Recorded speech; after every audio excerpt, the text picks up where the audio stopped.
This video by Evangelist Umar Ukpai will make you shed tears. A lot of you don't even know this man of God, but many of us that have been in the ministry for so many years, even before doing content, I know this man very, very well. I was watching him some days ago. He didn't even preach. They were just bringing him to the pulpit, and I started shedding tears. I was not shedding tears because I knew he was late. I didn't even know he was late. I was shedding tears because of the impact and the power, the presence of God that you could feel when you are watching him or you are close to him. Watch this video and you will feel what I am talking about. Do you understand? Please don't forget to share this video. All I know is that heaven has gained an angel and the earth has lost a human being. Yes, an angel in form of a human being. R.I.P. man of God. Farewell. My condolences to your family and to the church at large, because you are not just a blessing to your family, but to our generation. This is so pathetic. But it is well. You know, there are people that die that the earth will not cry. People in the world will not cry. You know why they will not cry? Because the people, they have lived. For somebody to live for 80 years in this generation, this God is wonderful. I told my mom some days ago, I said, it is not about having money. It is not just for you to be living well. There is a life you will live that when you are gone, people don't need to cry because they feel your impact.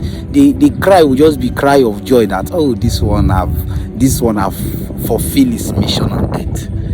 Do you understand? A life well lived.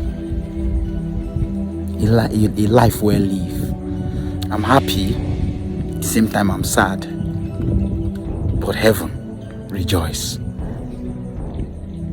In 1985, in the month of September, on the 12th day of September, a young man robbed our office. I used to have the best office east of the Niger. We had a printing press with an American girl, white American girl, as a manager. When this young man moved everything in that office, I heard a voice that said to me, Umar, don't fight for yourself. Give him everything he removed. I told God, that's not how we operate in this country. And God asked me to shut up my mouth and obey him. So I said to the young man, take everything you have removed and go with them. They are now yours. The mother said to him, don't take anything. If you do, you have nailed yourself. He said to the mother, you are an illiterate, what do you know? The mother said to him, I'm a witch. I know the mechanics of power and the dynamics of power.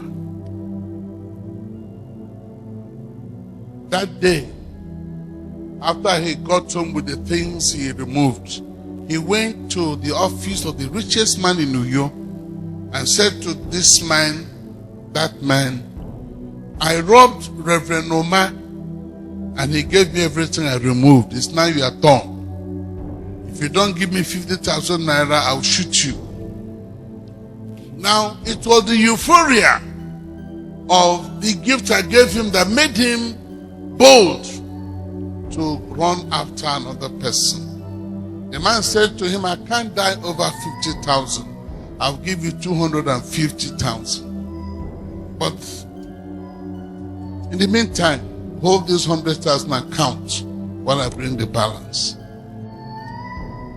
In the meantime, hold this 100,000 and count while I bring the balance. While he was counting this 100,000, police appeared. What does that mean? It means while he was counting the money, this man was calling the police. Now, a young man plus gun plus money equals what? Armed robbery. So leading him away, the mother got back to me and said, Reverend, you're a very wicked man. You have just jailed my son. Life is made in a way that nobody can cheat you. When you know it, you will let people make attempt at cheating you without fighting back. We fight back because we are not sure there's a way of getting back what they have taken from us. A year and 6 months after, the mother came and said to me, lay your hand on my lap and pray that my son be released. I told her, I know the meaning of laying my hand on your lap. I'll not lay my hand there, but I'll just pray, Father, wherever this boy is, release him.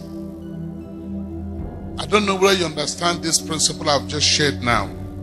That same day, the chief judge of Ukpai State went to Uyo prison and said, anybody awaiting trial for more than 1 year, you are now free.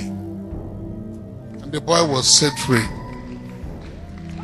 The mother came back and asked, didn't I tell you you're a wicked man? You nailed my son, now you have released my son. What am I saying? We were driving to Ibadan through Owerri Onitsha Road when a man drove into our 4-day-old car and bashed his 2 doors. I came out and inspected the damage and said to my driver, can we continue? He said, no, sir.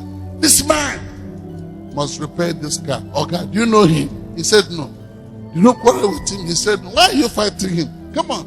This battle is being fought at a higher level. Let's go. He told me he will not drive that car. But the chief of the village came out and said to the watching crowd, anybody you can damage his car this way, I will not fight. I will not say anything. That person has somebody who fights for him. When that person comes, nobody shall be found alive in this village. He asked them to block my way. He said to me, slap this young man, kick him. I want you to learn a very powerful lesson. When somebody calls you an idiot, don't tell him your mother is an idiot, your sisters are all idiots, everyone from your village is an idiot, I'm a witness. Just go your way. Heaven will take over and fight for you. Which one do you prefer? The good news is when God sends an angel to slap your enemy, no Nigerian policeman will ever arrest the angel. Will they? No. They can't even blame it on you.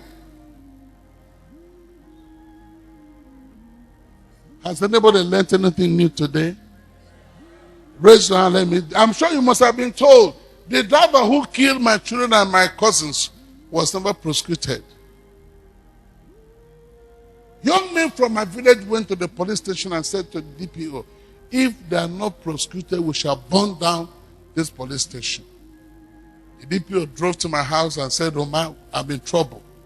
I told him, you are not in any trouble.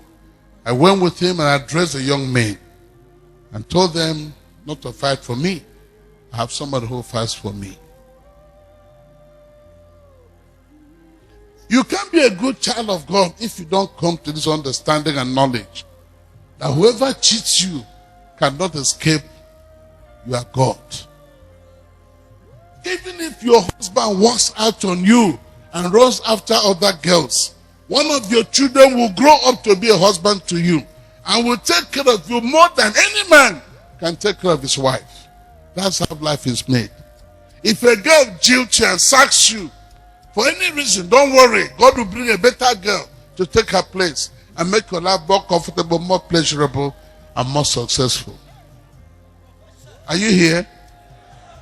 That's why God said we should forgive. Forgive. Forgive. Now stand up and say to two persons beginning today, I will forgive whoever wrongs me.